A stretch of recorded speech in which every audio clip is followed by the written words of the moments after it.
les conséquences de l'accord conclu au sujet du Mercosur entre l'Union européenne et puis 4 pays d'Amérique du Sud, donc le Brésil, l'Argentine, l'Uruguay et le Paraguay, va avoir des conséquences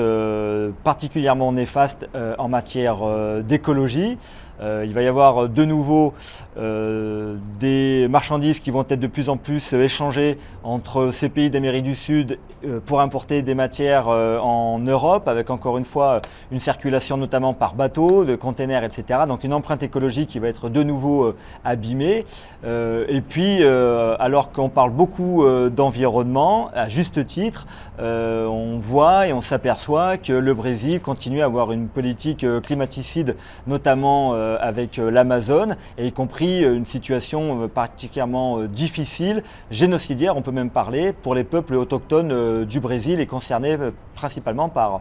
l'Amazone. En fait, les conséquences pour la France, elles vont être directes. C'est à la fois l'importation de produits agricoles ou de matières style le bœuf, etc., qui vont arriver sur le marché français avec des normes environnementales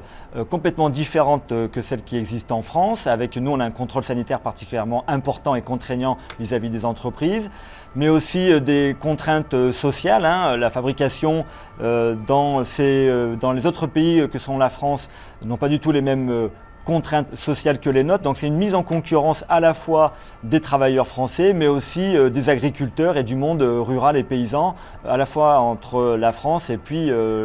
l'Amérique du Sud. Donc en fait, l'accord sur le Mercosur, mais comme tous les accords de libre-échange du style le TAFTA ou le CETA, nous on aurait préféré que ce type d'accord soit plutôt des accords de coopération, d'association entre les peuples, pour justement garantir et développer des droits nouveaux pour les travailleurs, des garanties et des droits nouveaux pour les hommes, les femmes, les droits humains, comme on dit à la CGT, mais aussi des droits environnementaux ou de protection des consommateurs. Or, justement, ces accords de libre-échange concourent justement à casser toutes ces règles et casser tous ces droits pour mettre en concurrence à la fois les travailleurs, mais aussi dénaturer et abîmer à la fois notre environnement et puis les droits des populations en général.